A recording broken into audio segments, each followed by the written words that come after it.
Good afternoon, everyone. Thank you so much for joining us. Just going to take a second more and make sure everyone is settled.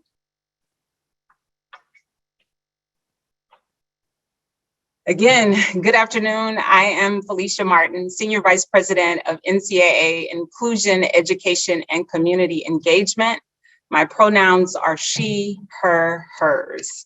It is with great pleasure that I welcome you this afternoon, not just to this special session for you, but for the 10th Annual Inclusion Forum. This year we are virtual once again. But we'll go ahead and do a plug now that next year we will be live and in person in Indianapolis. So please mark your calendars. Again, I'd like to underscore how much we appreciate you joining us this afternoon. I want to make certain that you understand that we are committed to supporting the needs of our athletics, diversity, and inclusion designees. This special session is all about you. A few days ago, I discovered an article about the hottest buzzwords. It was in the Inc. magazine. And what they said was that for 2021, the hottest, most overused buzzword was journey. Think about it. We use the word journey to describe long-term challenges, strategic shift, resilience, work through challenges, emotional trips. We've all been on a few journeys in our lives and in our work. An excerpt from that article says that it might be because buzzwords, as annoying as they might be, also tend to capture something real and true about our collective anxieties, aspirations, and general state of mind at that particular time. Journey. ADID is a journey. Just like diversity, equity, inclusion, and belonging is and continues to be a journey for us all. We hope this experience, this community, gives you a supportive group to help cope with difficulties and challenges, that we can band together to solve some problems and celebrate some victories and some major feats. This assembly is evidence that we want to see you, we want to hear from you, and we want to work with you. This is your space to share your voice, be heard, and collectively impact some change. We do appreciate your patience as we work to better to support you and the bold responsibility of this designation. We hope the resources are useful. I hope the panel discussion is insightful and illuminating, and we hope that the fall programming is what you need when you need it. Welcome to the 10th Annual Ncaa Inclusion Forum. It's time. Delivering on diversity, equity, inclusion, and belonging. Enjoy your afternoon. Hello, everyone. My name is Marquetta Dickens, and I am the chair of the Minority Interest and Opportunity Committee. And I am super excited to be here today to welcome you to this space and this community. And so some of the things that we have done so far, we have had tons of conversations, of course, through the Ncaa and its programming. We have encouraged you all to break out into your spaces within your conferences. And we hope that those things have been eventful and helpful. I actually met one of our panelists today, Mr. Dexter Harris, on one of those spaces and learn a lot of great things about the things that he is doing. And so I think that speaks to the importance of really being on this journey together and really emphasizing and utilizing the community around us as we build this designation to grow it into what we feel is best for our individual communities in which are our campuses. And I think that's the unique thing about this designation, that it is really and truly based on what is important to your students. And through the data and the research, we know that social injustice and diversity, equity, inclusion is extremely important to our student athletes. And so in our way of supporting them comes through education. And our role as ADIDs is going to be extremely important in making sure that we teach our youth how to advocate for themselves, how to advocate for their spaces on and off of campuses as they go out into the world and be the future leaders. And so that is a great opportunity for them to learn those things through something that they're passionate about, through something like sports. So I think that's the unique thing there. So I also want to talk to you about, sorry, throat's a little dry. So I also want to talk to you a little bit about the SMA position designation, and give you a little background about that and let you know the MOIC role so far. And so the NCAA's Men's Basketball Oversight Committee came to us a while ago about a designation that they had in mind.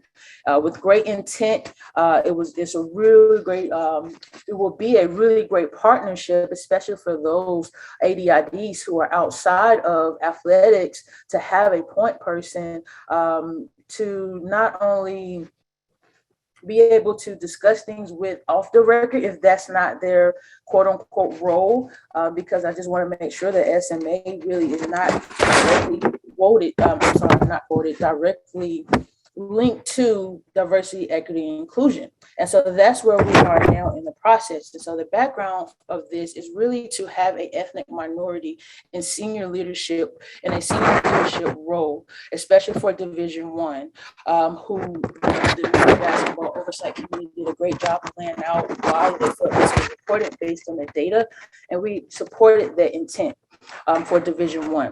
And so through that, we also saw some areas where we knew that there needed to be a little bit more specific and detailed. And so we moved forward with the SMA is the Senior Minority Administrator. I didn't say that out. I'm so used to using acronyms. And so we also have moved forward with that piece. And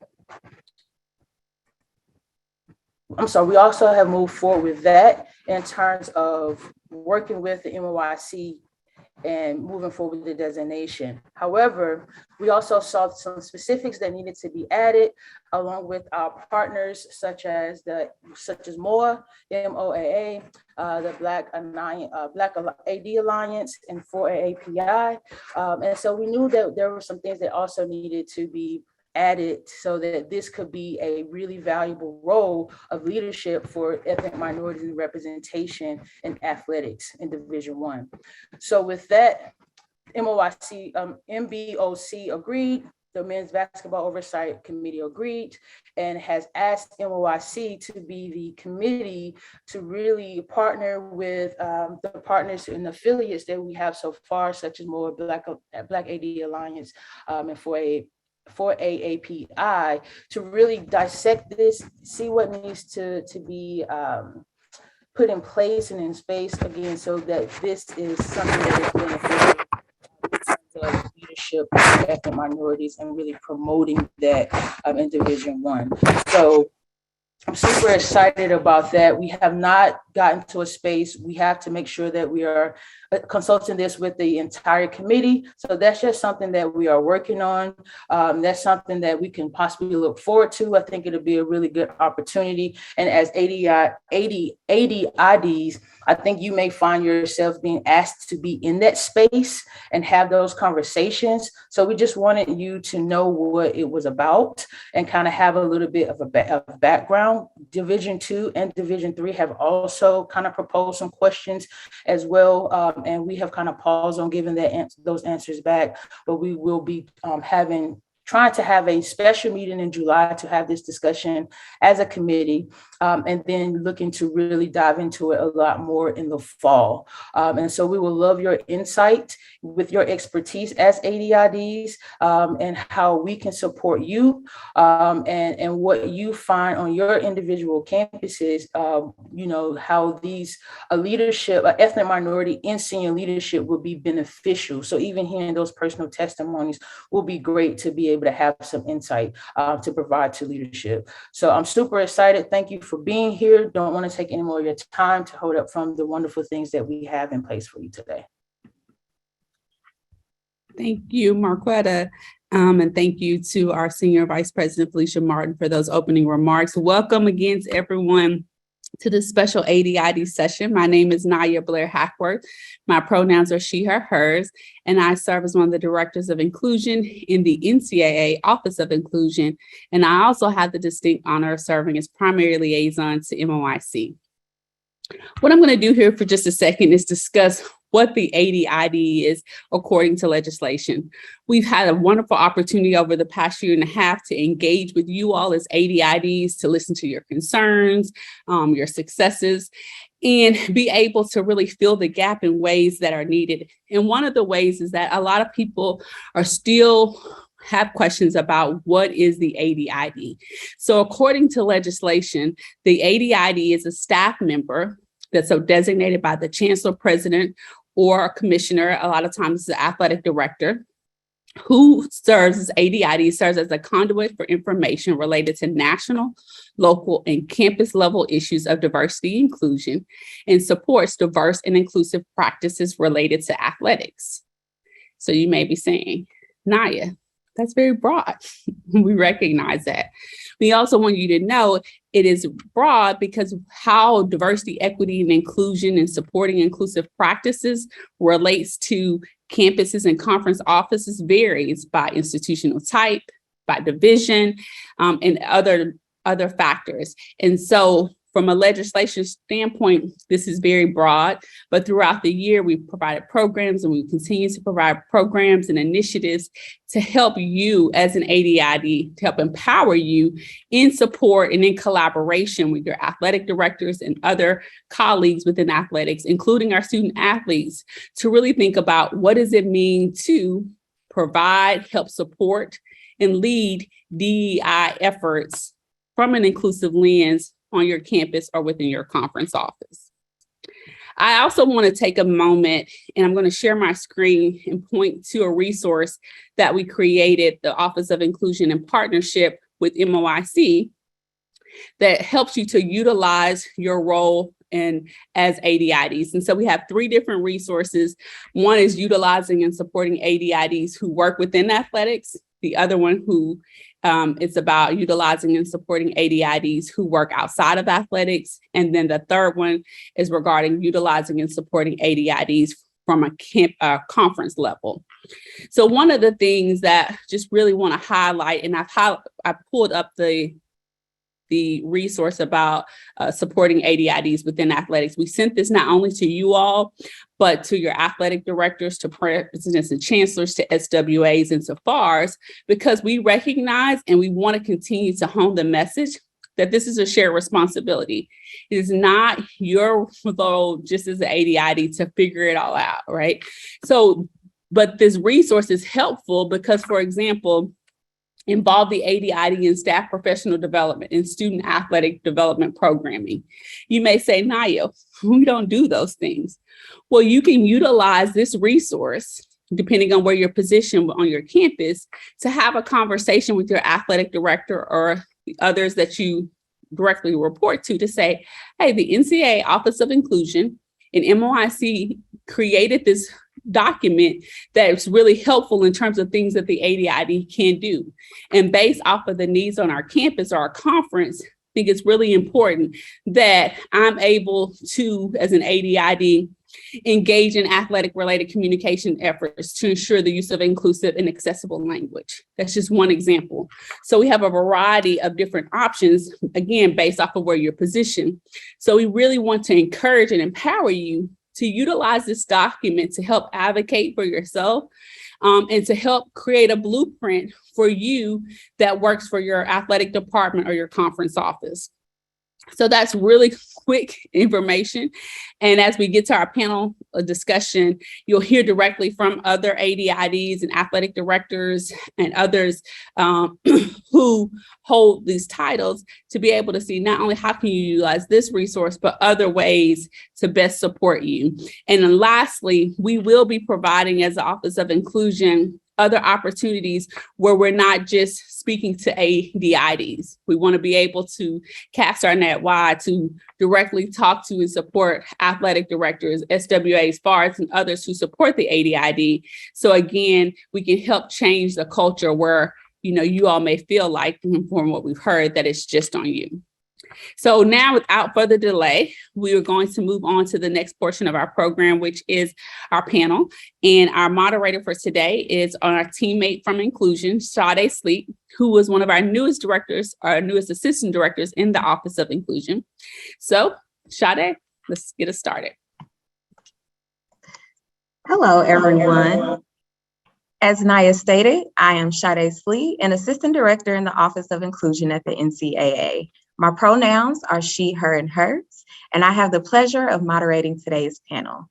We have 6 dynamic individuals joining us today to share ways to optimize the ADID designation and how to avoid pitfalls and make positive steps in engaging in diversity, equity, and inclusion work in athletics. Our first panel features Mark Coyle and Peyton Owens III from the University of Minnesota. Mark serves as the Director of Athletics, and Peyton serves as the Senior Associate Athletics Director, Leadership and Inclusion, the Athletics Diversity and Inclusion Designee, and Chief Diversity Officer. Joining us from Barton College are Todd Wilkinson, Director of Athletics, and Dexter Harris, the Assistant AD for Facilities and Event Management, Coordinator of Student Equity, and the Athletics Diversity and Inclusion Designee. Let's get started.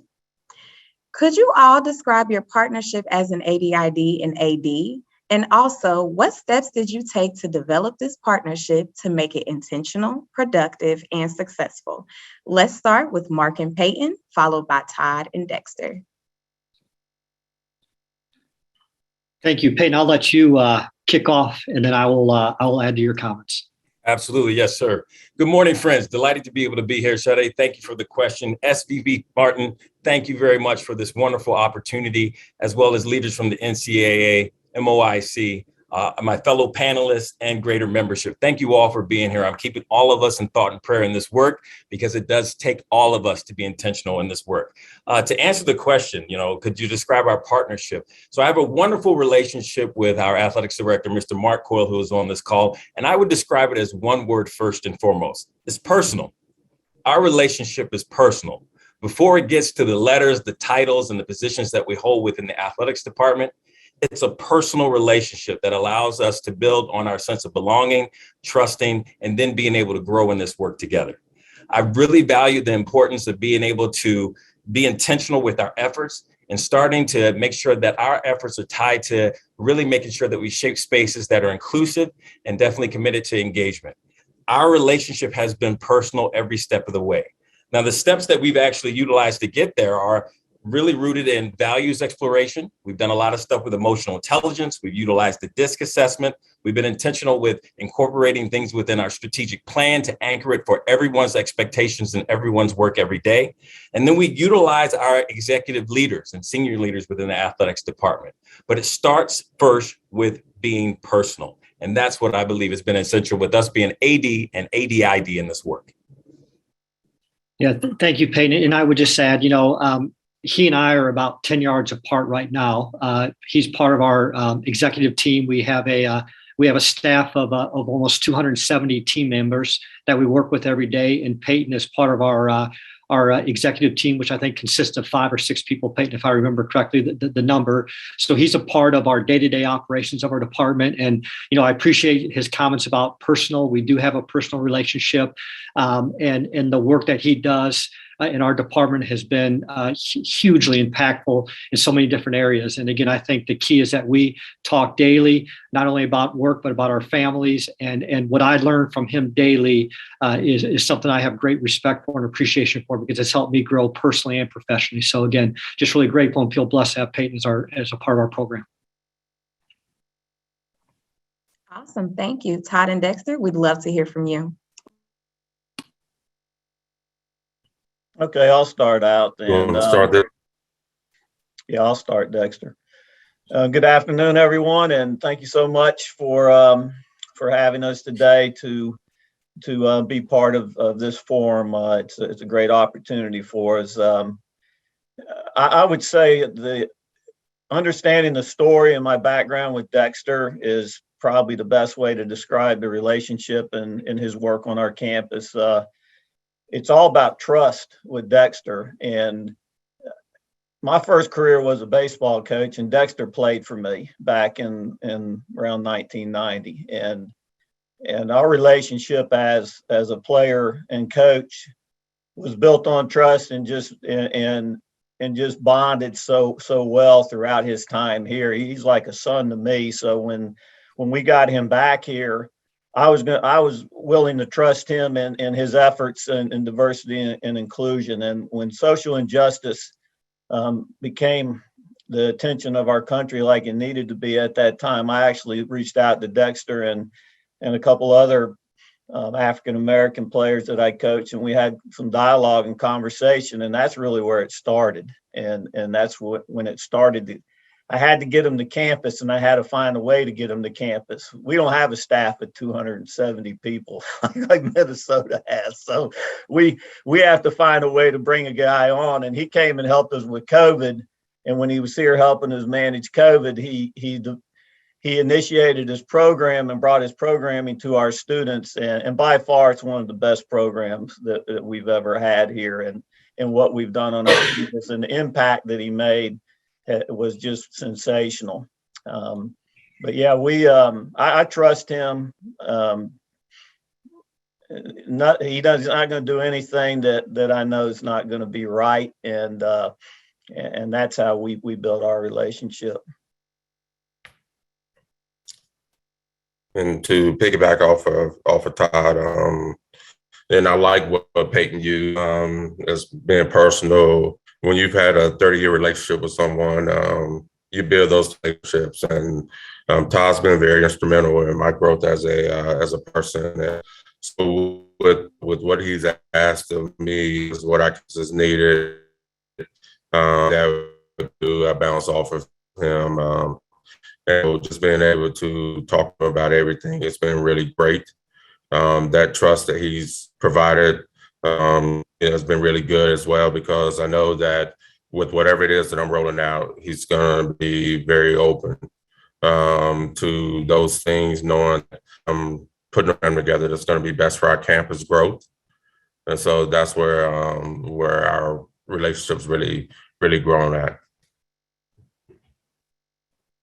Awesome. Thank you so much. It sounds like having a personal and a trusting relationship between the ADID and AD is key. So thank you for highlighting that for us. Peyton, this one is for you. What did you take into consideration when developing a plan to serve your campus as an ADID? And also, how did you present this and then collaborate with Mark on this plan? Thank you, Sade, for that question. I think the first thing that I took into consideration was just being unapologetically and authentically me, to a point, because I do need to be employed. I'm just going to say that, to a point, because I do need to be employed. But that is one of the greatest things that I, again, value, and how Mark and our relationship is very personal. He allowed me to be unapologetically and authentically me. I think about something that my mentor, Brian Snyder, always tells me. We're all looking at the same stage. We just have a different seat in the auditorium. He allows me to give my perspective from my seat. So being unapologetically me is first and foremost important in me going into the work that I'm doing. I think the second thing also is me pulling from the experiences that I have. I've been here now at the University of Minnesota for 16 years. I'm originally from Richmond, Virginia. I thought I would come up and do a quick 2 to 3 and then get back south, but I've been here now 16 years. Marcus, I believe, going into his 7th year. So I pull from my knowledge and experiences within the campus community, the leaders and the footprint of the space, in order to really make sure that I was able to align with the work moving forward. Additionally, I wanted to make sure that I align with the greater academy. I always say that athletics is merely a lane and a greater highway. The highway is the academy, the University of Minnesota. So I wanted to make sure that our plan and our efforts and everything that we do were connected to Core 2025. And that's our commitment to excellence as a university, the academy. And within that, one of those commitments is commitment number 4, community and belonging. So it is an expectation of every lane in the greater highway, which is the academy. So I wanted to pull that into the fold at the beginning with everything that we were striving for, because that would allow us to make sure that there was no confusion on why this is important. It's not important to Mark and Peyton alone. It's important to the academy and who we are. I also wanted to make sure that with those steps, I was personalizing it, because customized experiences are vital. So we have partnered with the YWCA Racial Justice Education to be intentional with growth and development, taking the IDI for senior leaders, unit directors, executive leaders, and we hope to be able to move through our entire staff at various points moving forward.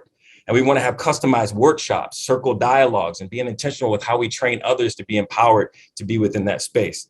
To date, presently, we've had about close to 60 individuals that have taken part in 2 cohorts to be intentional with that development. So again, that customization is important. And then seeking out opportunities to make sure that we really understand what is the area of focus or the need for those that we are serving within our footprint, our valued stakeholders.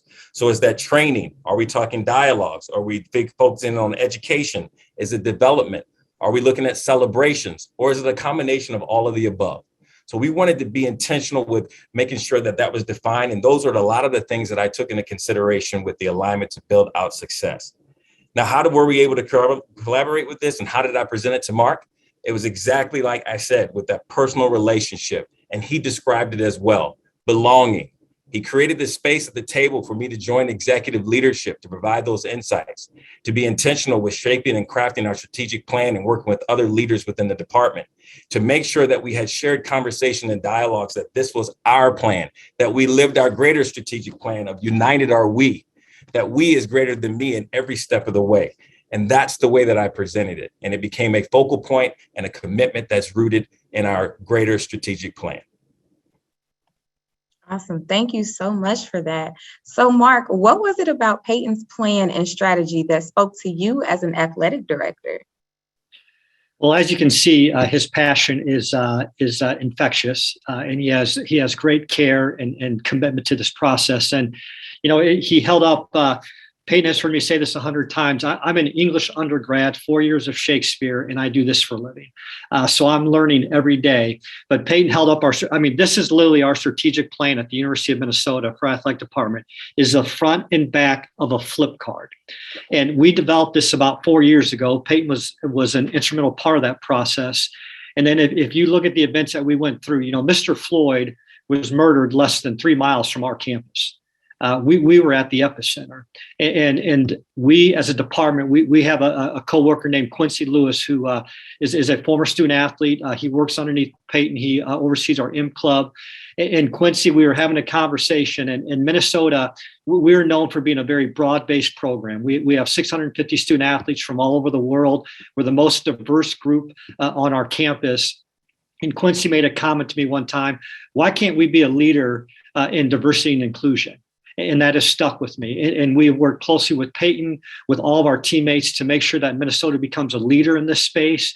Peyton talked about the YWCA training that we all went through. I've gone through that training. We continue to have different cohorts that are going to go through that training. But just in the past week, think about how busy all of us are.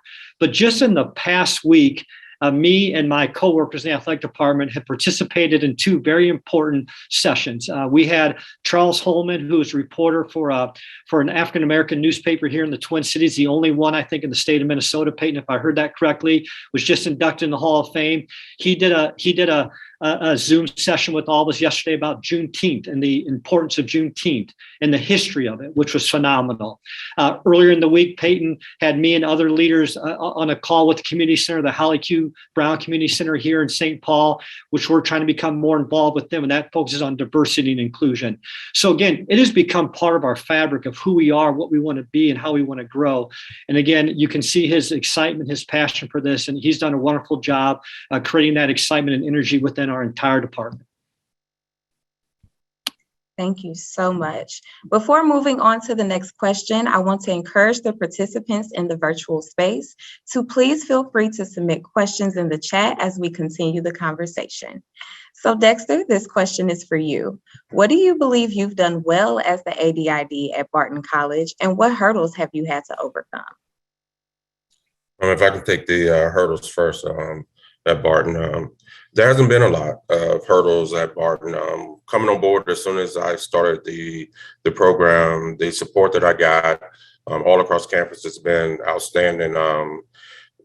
Haven't had any type of pullback or at all. Most of the campus has been very open to the growth, and so that part of it has been really easy for me. And I think as far as what I've done well, I think the relationship building that's taking place across campus has gone really well, and that started not just from our staff and our faculty, but as far as our student student athletes, and then our student body. The programming that has been put in place is built to build relationships, to open people up, to be able to have tough conversations. And so we do a lot of that on our campus. We have a lot of the tough conversations. And so we pull the I out of inclusion because a lot of times you're asking people to understand someone else and they don't really understand themselves. So we take a deep dive into self.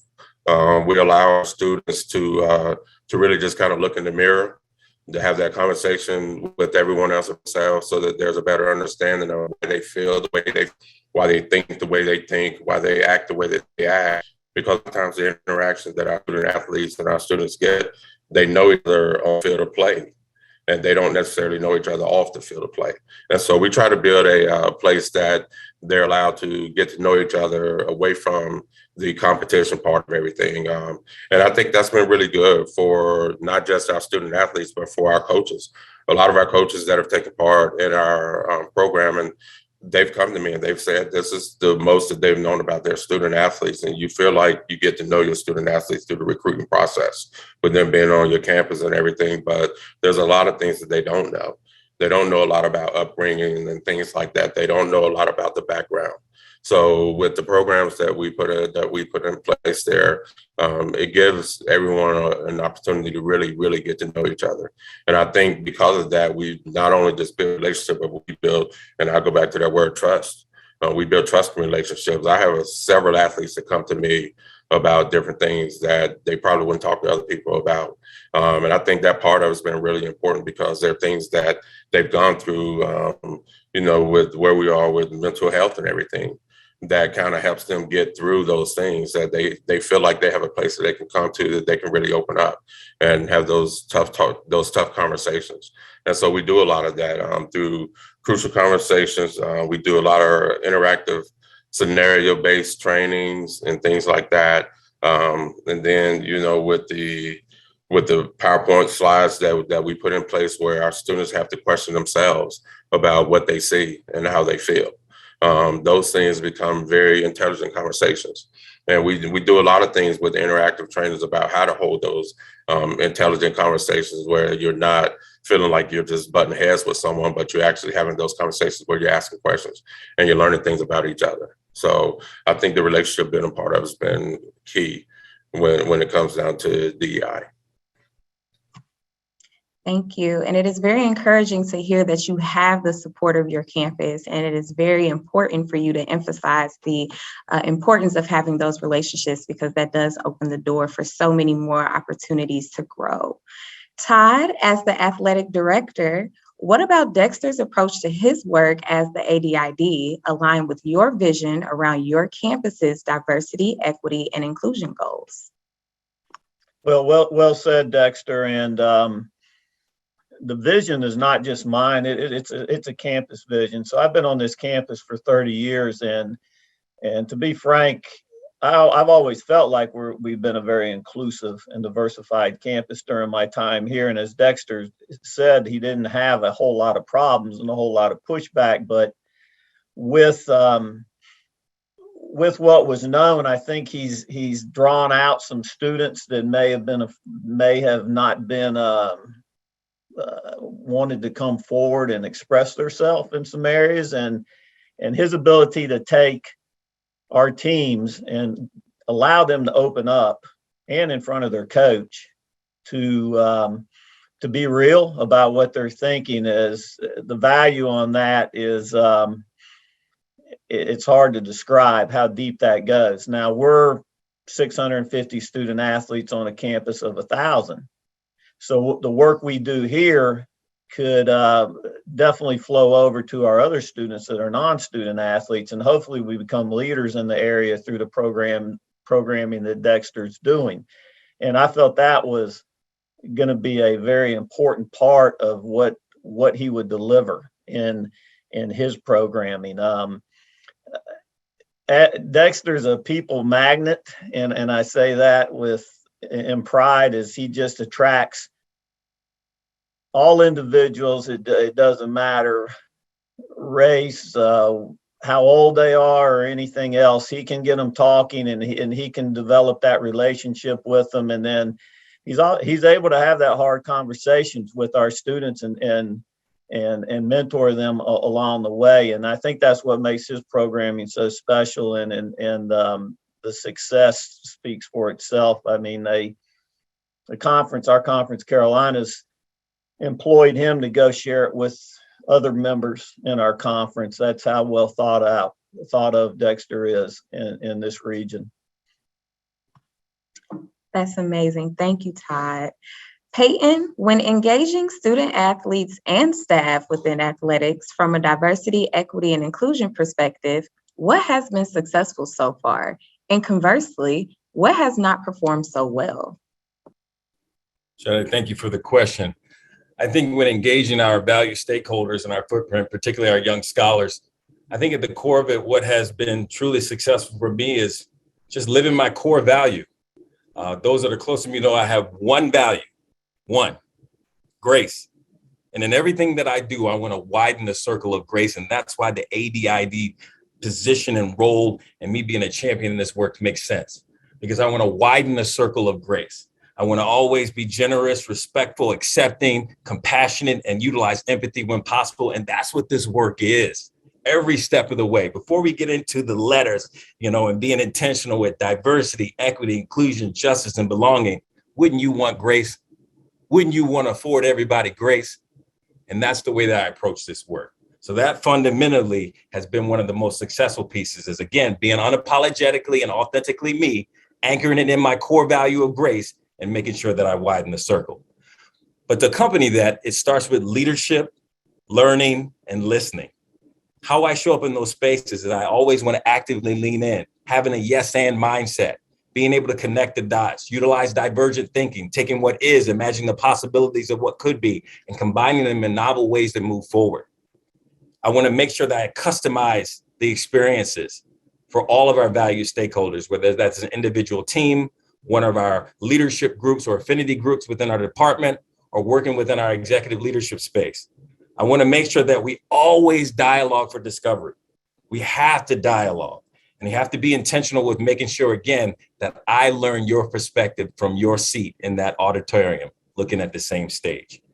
I want to recognize every step of the way that the 4 worst words that any of us could probably ever hear, whether we realize it or not, is one size fits all. I don't even wear clothing that says one size fits all. I'm not doing it. So really making sure every step of the way that I take the time through that dialogue and discovery to understand what the size is of that person, that team, that program, that unit, or definitely the things that we're doing. Always making sure at the forefront that our student athletes' voices are heard.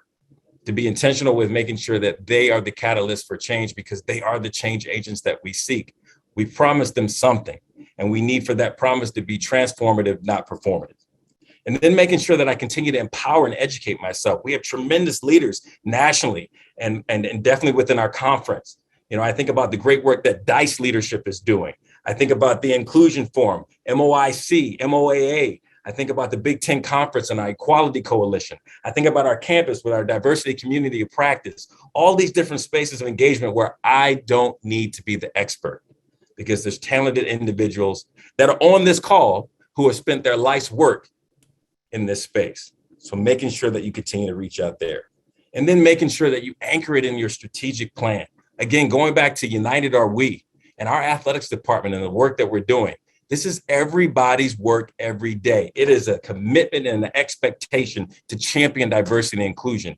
In our atrium right here in the Land O'Lakes Center of Excellence, we have a graphic that says, "We all belong, leader in equality and opportunity." We live that.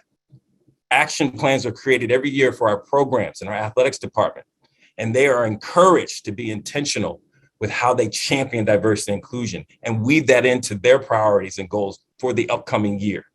So the conversation is ongoing, and that's the way that definitely has been successful thus far. Now, I will say conversely, what has not performed well, it's probably more of me. I'm going to point towards me. Forgetting that it's a journey. Going back to what SVP Martin said at the beginning, forgetting that it's a journey.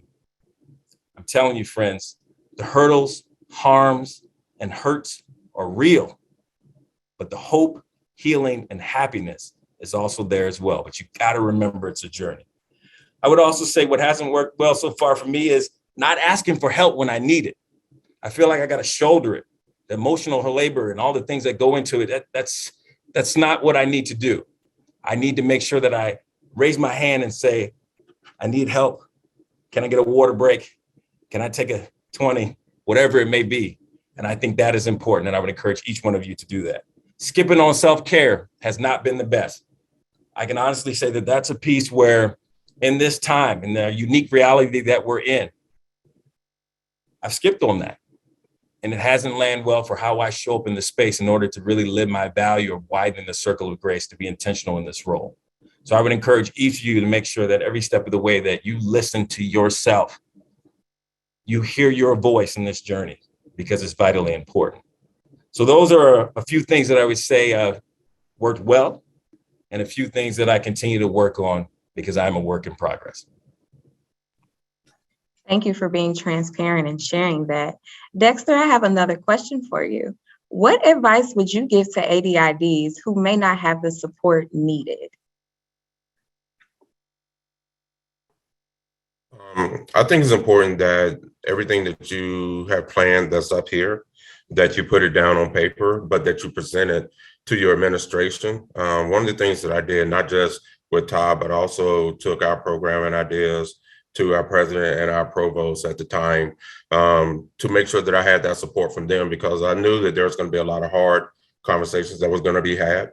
And so in order to make sure that if we got that phone call from a parent saying, hey, my kid called and this is what's going on, that they all understood and they knew what was going on.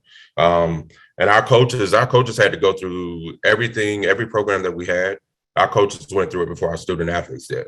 I wanted to make sure that our coaches understood the value of exactly what it was that we were trying to do and where we were trying to go. We want to be open and understanding of each other. And so that's where I started. So anyone that really wants to, I would say, start with your administration first. Take every idea that you have. Don't feel like you cannot because you're a little bit worried of what everyone would think. Go ahead and take it to them because, I mean, you know, no isn't necessarily no. It's just you have to get around it somehow, but you have to work through it with each other. Have those tough conversations with the administration and just grow it from there. So everybody has ideas. So, I mean, take the ideas that you have and just grow them together. Thank you. This has been such a great conversation. I only have one last question for our current panelists, and this is for Mark and Todd. What advice would you offer to ADIDs as they navigate their role and explore more ways to gain support from their athletic director and other athletic staff to achieve optimum success? And Mark, we can start with you. Okay, thank you. A great question. You know, again, you all are seeing how blessed we are to have Peyton at Minnesota and to be a leader, not only in our department, but on our campus. And one thing Peyton has talked about a lot, he talked about we all belong, but he's also talked about how we want everybody to be their true, authentic self. And my advice to each of you is to be your true, authentic self. You see Peyton show up on this call. I see Peyton every day as his true, authentic self.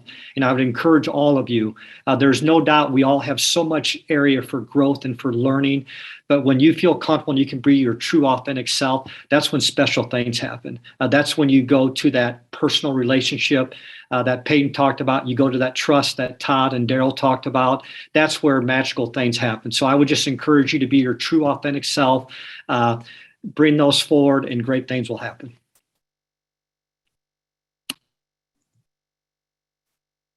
Yeah, the only thing that I would add to there, I think communication is very important. If you're a new ADID and whatever's on your mind, you got to talk to your athletic director. They're probably sitting there wanting your help and they'll value your input on areas that are important to yourself.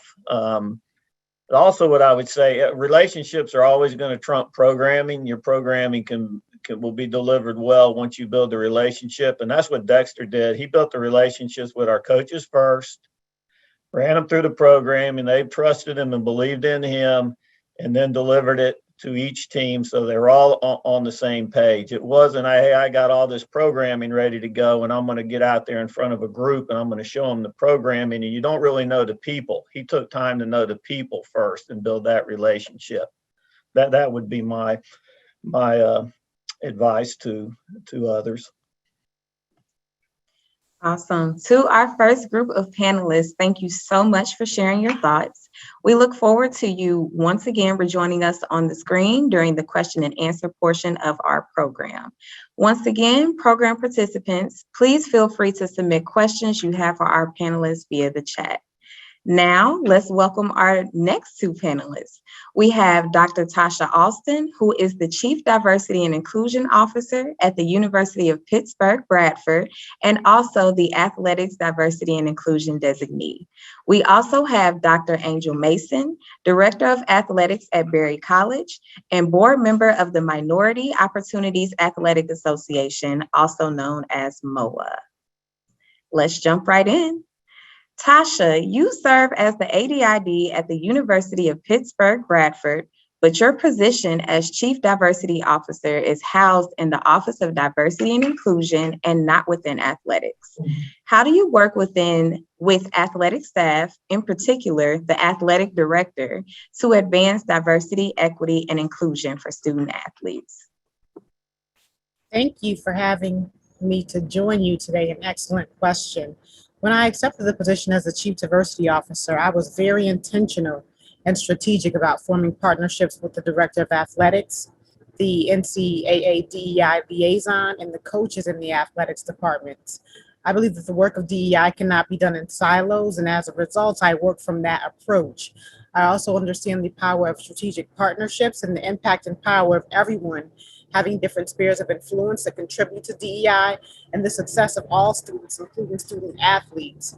So upon accepting the position, I did the following. I established a meeting with the athletics director and the NCAA athletics liaison to listen and to better understand the needs of the athletics department, as well as to understand the challenges that existed and where they existed.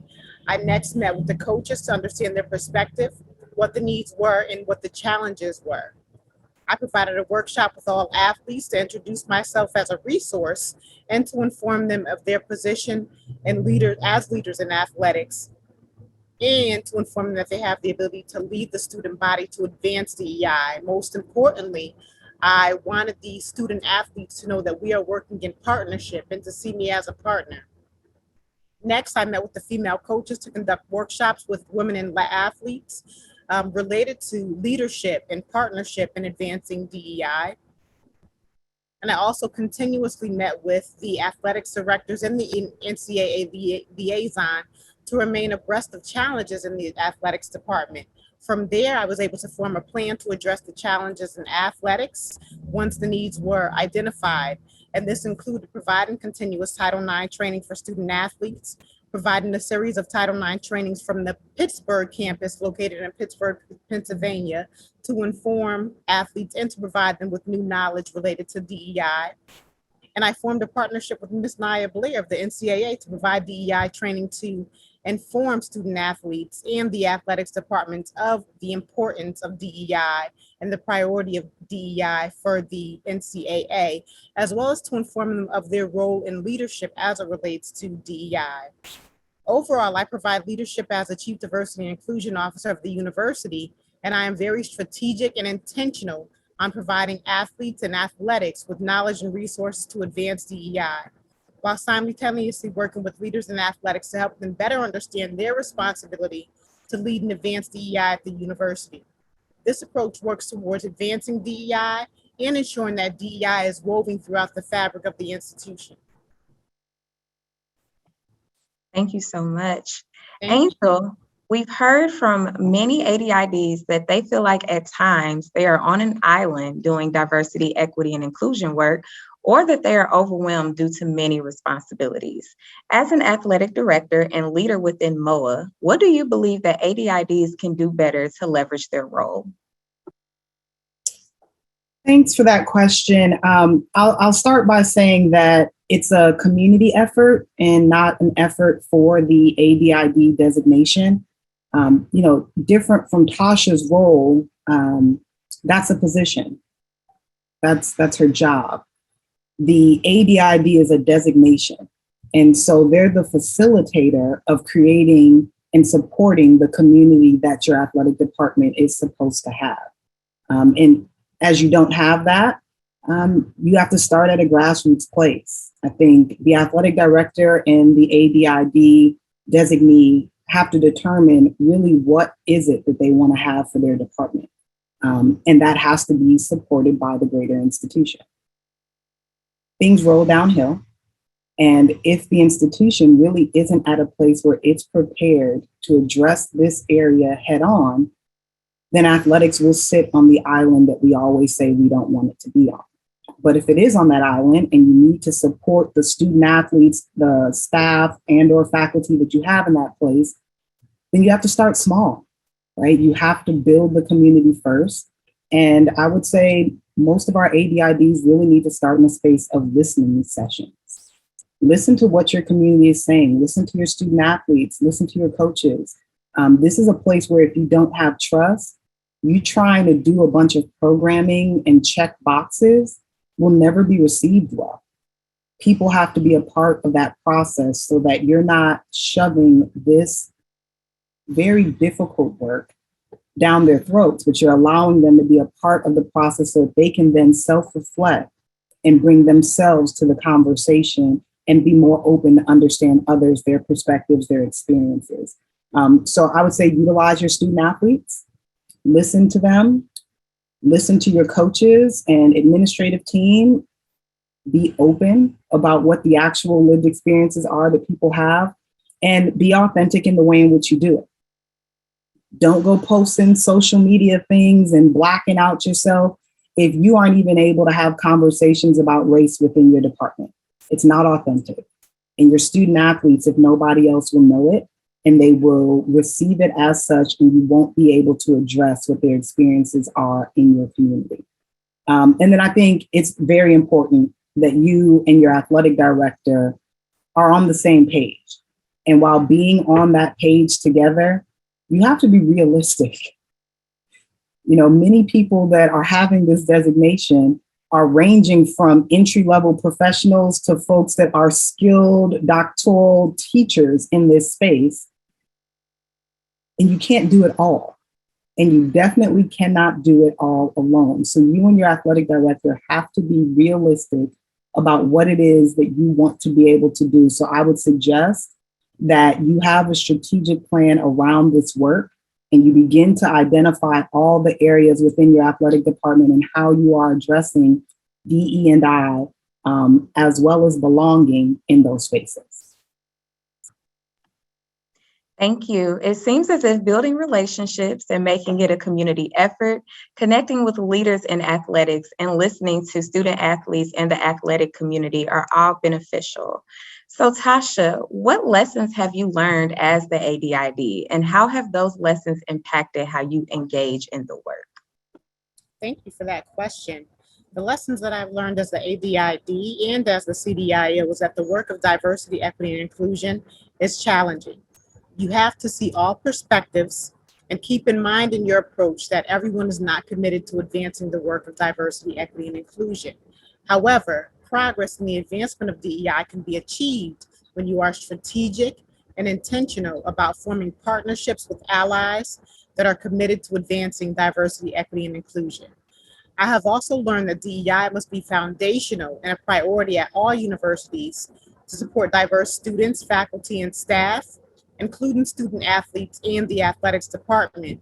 I applaud the NCAA for their commitment to DEI and for ensuring that all colleges make DEI a priority in athletics and at the larger institution. I have also learned that there is power in partnering with athletic directors who are committed to advancing DEI and supporting their student athletes with DEI to advance social justice. Ultimately, the work of DEI cannot be done in silos. It must be done in partnerships, and through partnerships, everyone can contribute through their spheres of influence to advance DEI, not only in athletics, but also at the larger institution to ensure that DEI is embedded throughout the fabric of the university and that DEI is a priority at the institution. Thank you. Thank you. And I wanted to highlight something that you just said. The work of DEI cannot be done in silos. It must be done in partnerships. That was very powerful. Thank you for that. Angel, from your perspective, what can the NCAA and the athletic community do to help foster more support and recognition for ADIDs? I really don't know if there's any more that the NCAA can do, right? The NCAA doesn't determine how we function on our campuses. It's quite the opposite. They actually provide information, context, create spaces to have dialogue. But at the end of the day, the work on a campus is based on the individuals that you have in those roles. I think the NCAA has put out a great deal of information. I think they've defined what the designation is, have given tools to say things to be considered, spaces that you should be allowing the ADID into to best support the work.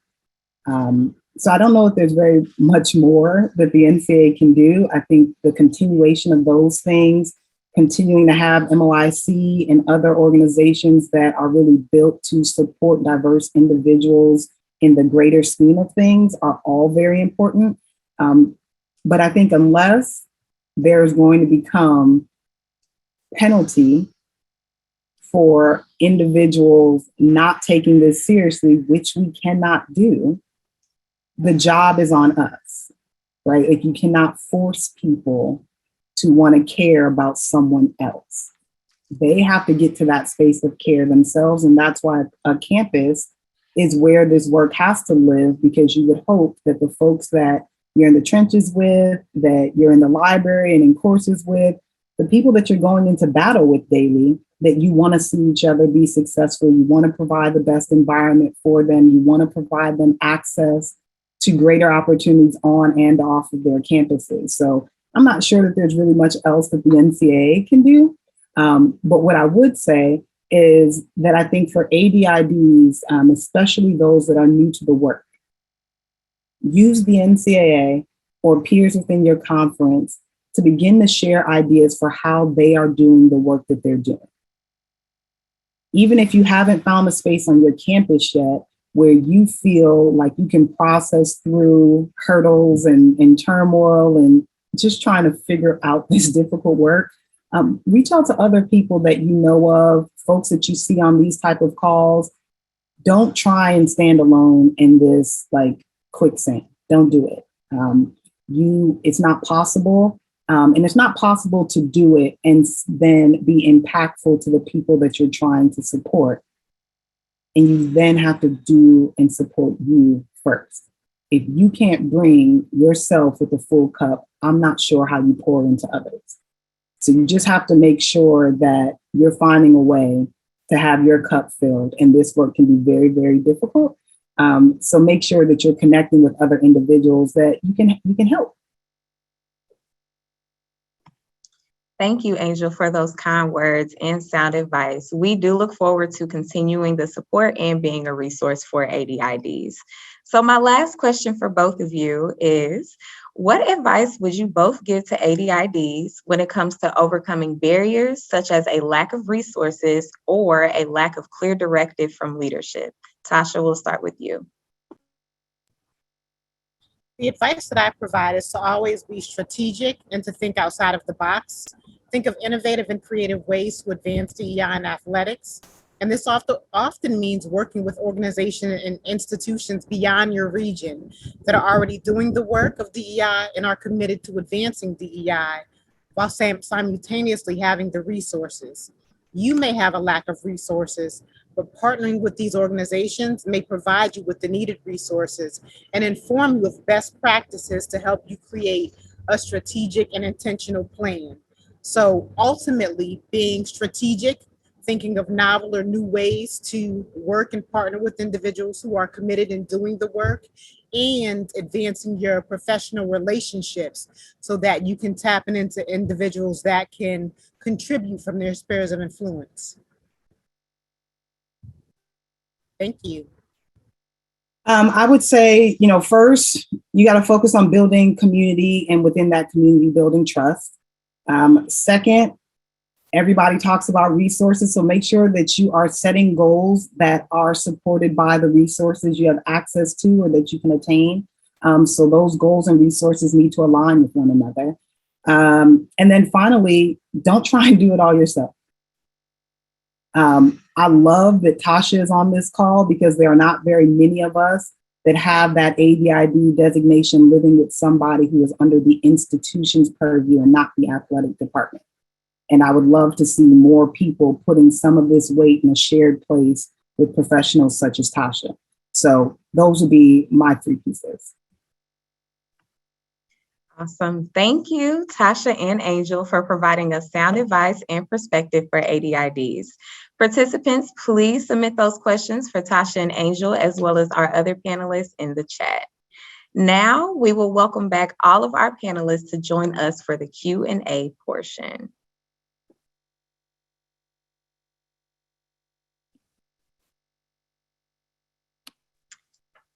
All right, so some questions are coming in. So the first question is, what are some steps to begin efforts within the department and university? I am the first ADID and I want to know how to start the work.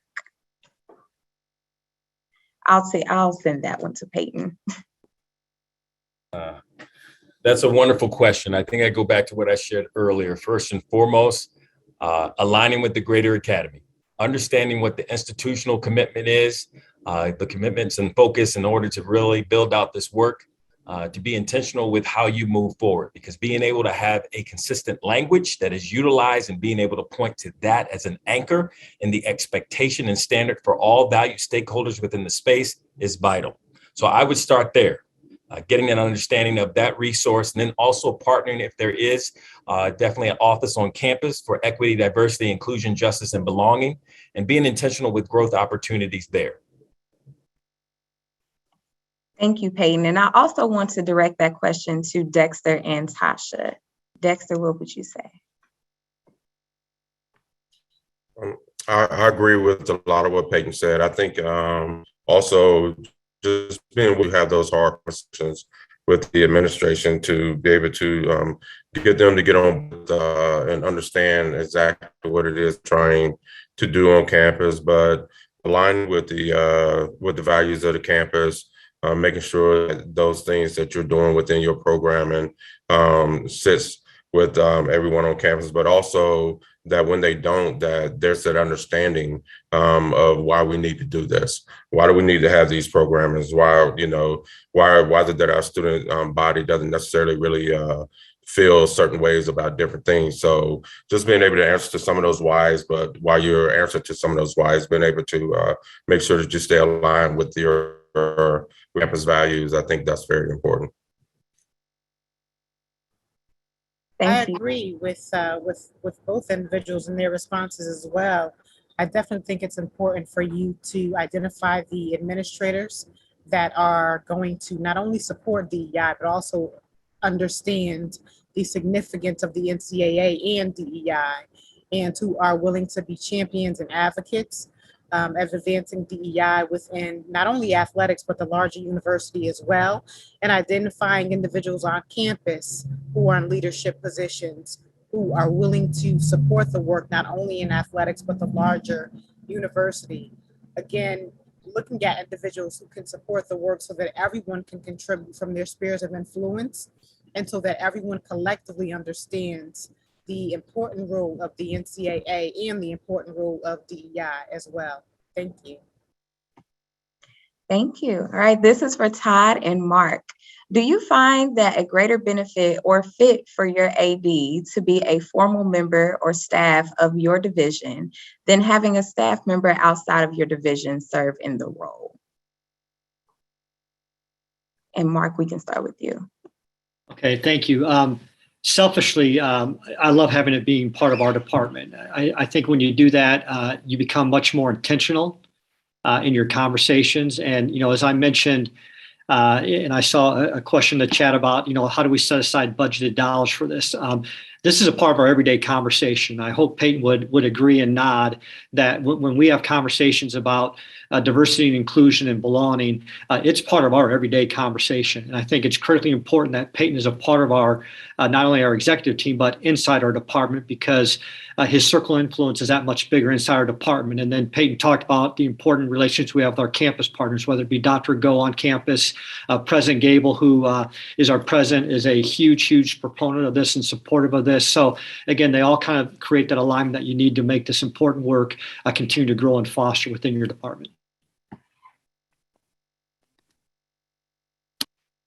So Dexter is part of my senior leadership team, so that conversation is going to happen along with many others as well. And we're connecting, or he's connecting with our assistant athletic director that's managing compliance and SWA. And fortunately, we're going to add an NCAA grant position that will be an assistant AD over student growth. And that individual has been teaching as an adjunct to the diversity in sports class in our sport management program. So we're getting ready to have another pro on staff to continue to support our students.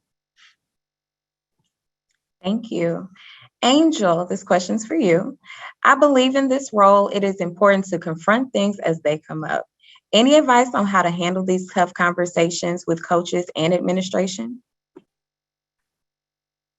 Yes, it is important, and I would agree with that, to address things as they come up. What I will say is if that is the first time that you're addressing these things with coaches or administration in this topic area, that is probably a mistake. You have to be able to have some amount of dialogue in advance of this so that you're creating your own baseline within your campus and within your department of the knowledge that your people have, really where they are with their level of interest in this difficult work. There are some that are not going to be interested. And so then you know how to respond and deal with your team when serious things come up that you need to be able to address. And I'll use the example after the killing of George Floyd, and on my department, on my campus, we were, everybody was gone, we were remote. And we had a conversation, an open conversation that was optional for how we would serve our student athletes during this time. And many of our coaches in that dialogue kept speaking about how they were reaching out to their students of color to see how they were doing, check in on them, so on and so forth, which I applauded in front of the group. And then asked the question, how are you managing this dialogue with your white student athletes? Because we're making the assumption that they're not affected by this at all, as if they don't have significant others that may be people of color, as if they're not in a community where they can't speak about this openly. They are now home, and their home life may look very different than the community that's been built on our campus, right? So it is not just the work of individuals, but when difficult things come up, you can't really have dialogue about that if you haven't set the standard about how open you're willing to be and how much you're willing to really sacrifice yourself in that dialogue. I'm one of 2 people of color in my entire athletic department. I have the ability to be able to say what I want because I just do. But there are other people that may not feel that level of comfort. And so if you haven't created that in advance, when it comes time for difficult conversations, the same way it would with other spaces, you're going to have a struggle. And then as the person who has this designation, as an employee of your institution, you better be sure on what the perspective is of your athletic department and your institution before you decide to be representing your personal voice on behalf of the institution in an external way. Rather that be with your department members, rather that be on social media or other spaces, you need to be aware about where everyone stands, right? If nothing else, you better understand where the bodies are buried. Thank you so much for that. This is directed to Todd, Angel, and Mark. Have you gotten pushback from legislators and or donors regarding DEI efforts? If yes, how are you addressing and dealing with that? Todd, we'll start with you. No, I can't say that I've had any pushback from those entities on any of our programming. It's well supported within our leadership and our trustee group.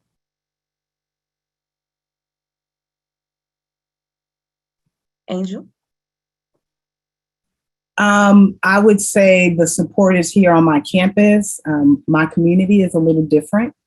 So I've received my fair share of pushback, my fair share of petitions about the desire for my exit from here. I think that's all just a part of it. I don't have a problem with it because I don't avoid conflict. I'm comfortable in that space.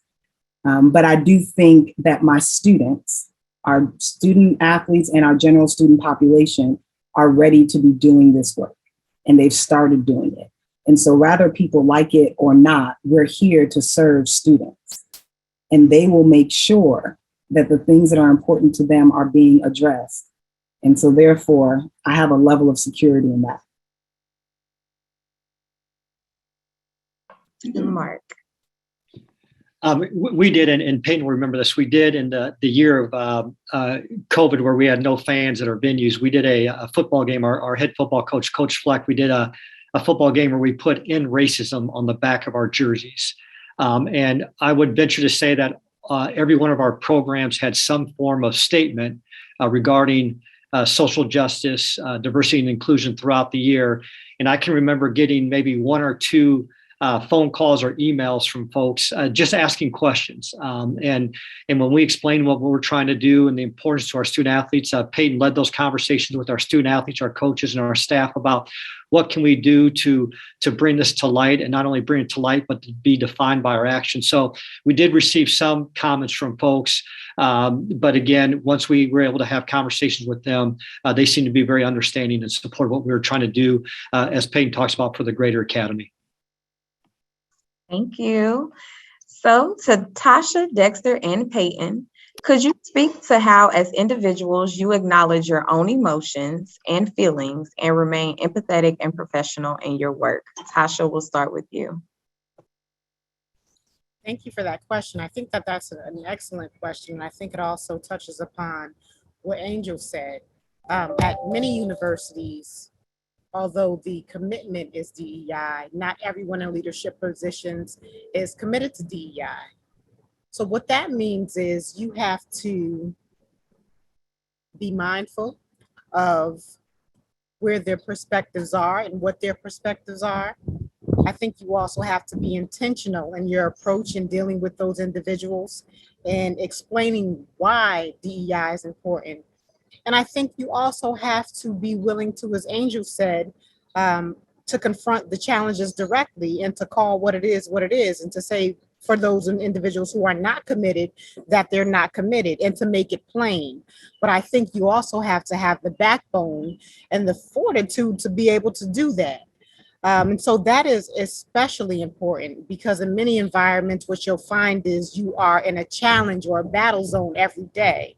And so you have to be able to not only navigate that space, but while you're navigating that space, call on individuals who are going to be allies, who are committed to the work, and who have more power than the individuals that you're dealing with or talking to, that can influence the work and advance it regardless of what an individual's stance is.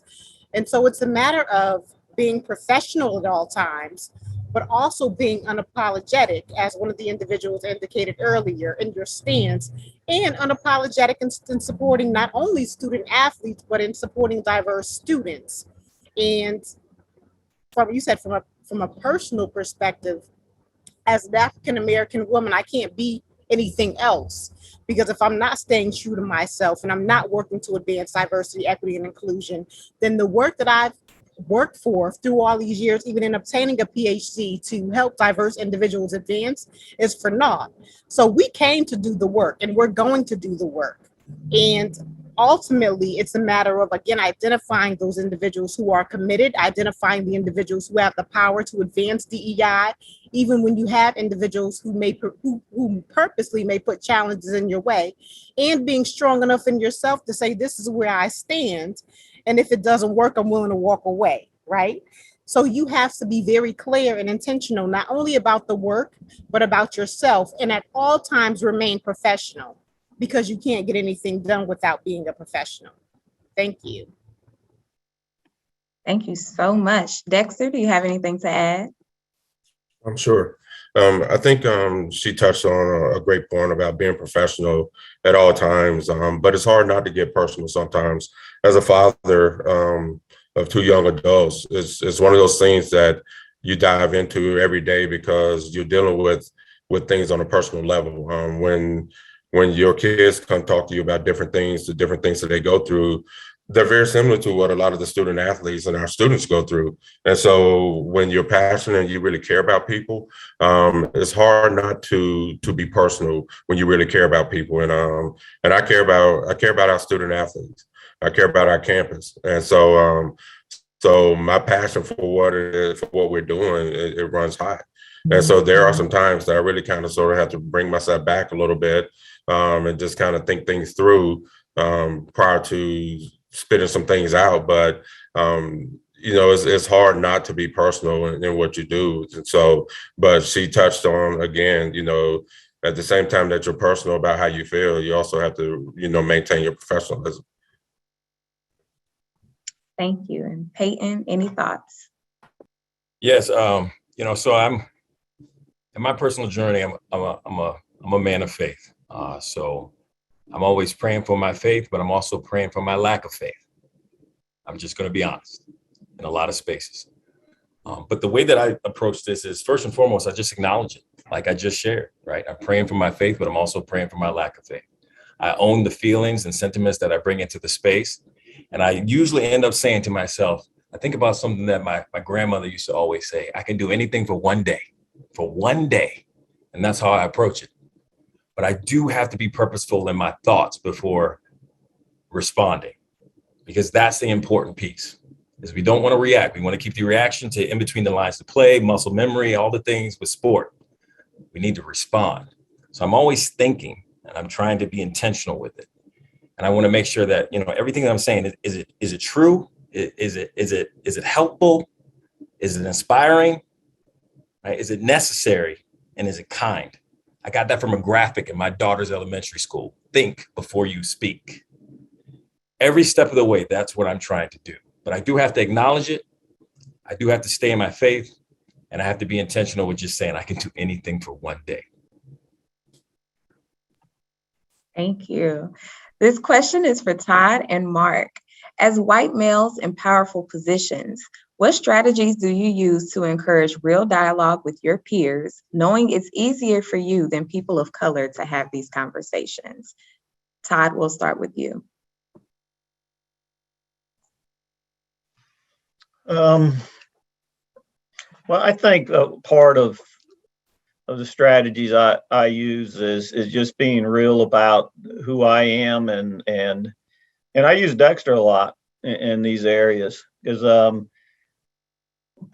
some may turn away from what I have to say, but they may not turn away from Dexter, and Dexter can also explain what I think and what I support, and communicate in a way that he can allow me to get some buy-in from some areas that may look at me in a different way in my position. We had a great leader on our campus, our president, and he's very committed to this as well. And this is not a topic that we turn away from. We attacked it head on when it was important to, and we continue to do the same way. And Dexter is working as our DEI employee up through HR, along with being on the athletic side, and he's well regarded that way. I think the buy-in that we have here is exceptional, and we're on the right path. Thank you. Mark? Well, Peyton talked about the training that we went through with the YWCA. And again, they're nationally recognized for their training in social justice, social education, inclusion and belonging. And, I learned an important phrase, and again, Peyton, I think will nod, positional power, in making sure you understand the perceived power you have with your position. And as the athletic director, Peyton and I were part of the first cohort that went through that training with about, Peyton, maybe 30, 35 coworkers that we all went through that training together. And I was always very hesitant to comment right away, because being recognized or being cognizant of my positional power. Again, I'm a 12-year-old who likes M&Ms and hot chocolates, but what I do know is I want to learn every day. And as Todd talked about, I think on our campus we have great support from our president, from Dr. Go on campus, from Peyton and others, that again, we just make this part of our daily conversation. So I try to be mindful that I am the athletic director, and I try to create a space where people do feel comfortable to be their true, authentic self. Again, that's something we talk about every day. We want you to show up and be your true, authentic self. And hopefully we can create that atmosphere and that culture where people do feel they can be themselves, and we can have open and honest conversations to move this important work forward. Thank you. This is directed to Angel. Can you talk about hiring practices, making sure that your staff reflects your student athletes? Saying diversity is important and showing it is very different. Yeah, that's a great question. And the statement at the end there is absolutely true. I will say we are in a good space where this is starting to be a point of conversation for our entire institution. We have a provost who firmly believes that she will not run or allow for searches to be completed without there being a diverse pool. This is something that the senior staff has had deep conversations about, and it has shown. We've had some searches that have taken a long time, and we've let go of the excuses of due to our location, we will not be able to get candidates that may look differently than those that are here now. And our students have been a part of that process. They have been very vocal about the faculty representation, the staff representation, even our coaches. For myself, I do top to bottom all the head coaches searches, and then I'm engaged with assistant coaches searches in that I need to meet with everyone that is a finalist. But in order to be approved to bring on finalists, I need to see your entire pool. And we do it by percentage based on the sport, right? We just know that there are some sports that have greater levels of representation and some that don't. So I just ran a swim and dive as well as a men's basketball search. I had 3 diverse candidates in my swim and dive search. And of those, only 2 happened to be women. I had over 60 candidates. For my men's basketball search, I had over 95 candidates, and half of that pool was diverse individuals, right? So you have to be able to consider some of the differences there. But I will say I was very happy that we had finalists in both areas that happen to be diverse candidates. And we look at that diversity as gender, identity, race as well.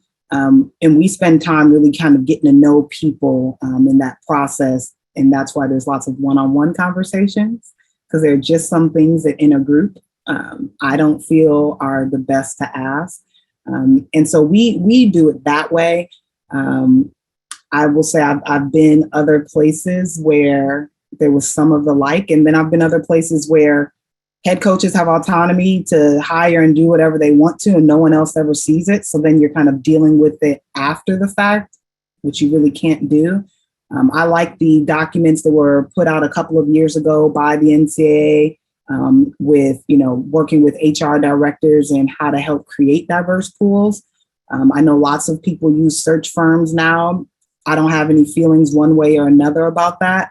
But I will say at the end of the day, whether you have a search firm or not, the responsibility is yours to make sure that you actually have candidate pools that reflect the students that you support, as well as the communities that you want to be able to have. And so even if your campus does not have a great deal of ethnic minorities, the world that they're going into does. And you should be considering how you are actually building the next generation of leaders, regardless of what your campus looks like. Thank you so much for that. These have been great questions, and unfortunately, we only have time for one more question. So in 30 seconds or less, Dexter and Peyton, leading DEIB work can take a mental, physical, and emotional toll on you. What message of support can you provide to our ADIDs on today's platform? And Dexter, we'll start with you.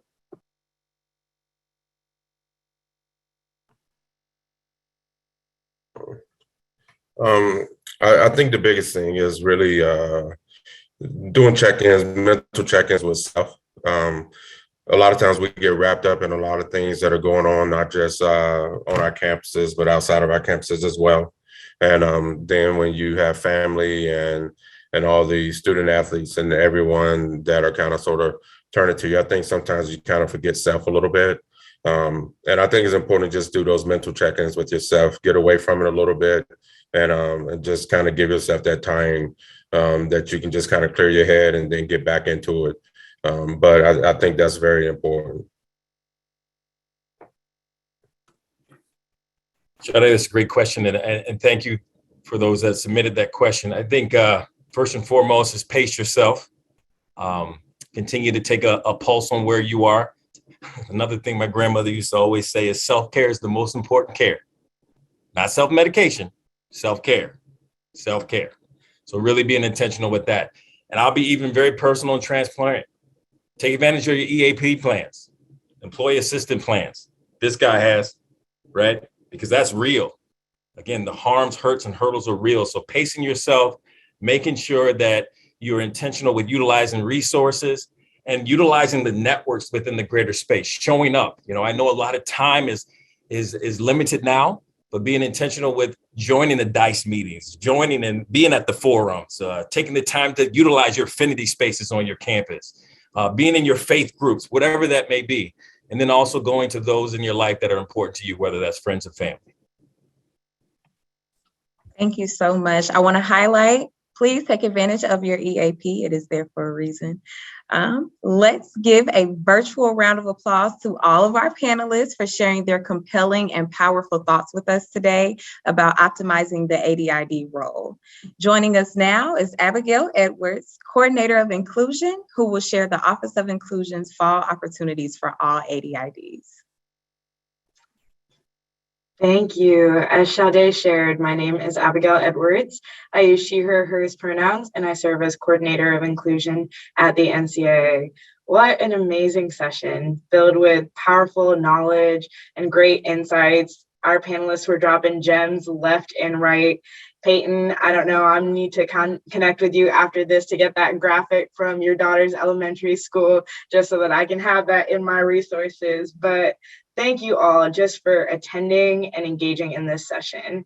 I mean, your great questions, your thoughtful insights, and just I saw different things going on in the chat. We need to start a chapter in Ncaa and things like that. It's awesome to see your excitement and passion for this work.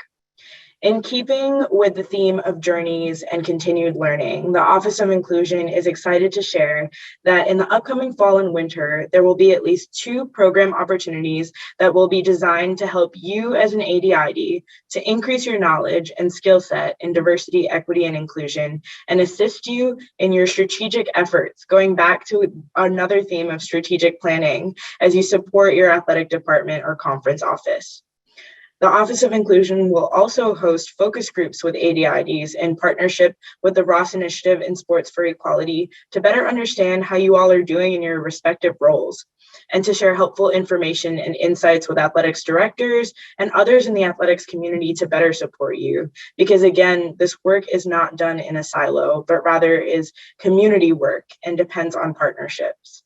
So we'll reach out to you later this fall about those opportunities.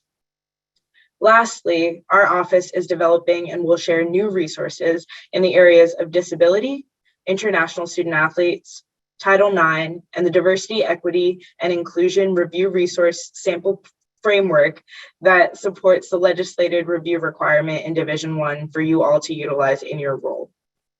And with that, I'll welcome Nia Blair Hackworth back to close out today's session. Thank you. Thank you, Abigail. And thank you all for joining. The chat is just going off and we're really excited about it. Let's give another virtual round of applause to our panelists. You all were excellent. Thank you for sharing your insights today. It's really, really great. And I know that so many people on this call today, as well as others who will chime into the recording, will be grateful to hear all the gems that you dropped for us today. I also want to thank ADIDs for joining us, to being a part of this experience. We are committed to supporting you from the Office of Inclusion to MOIC.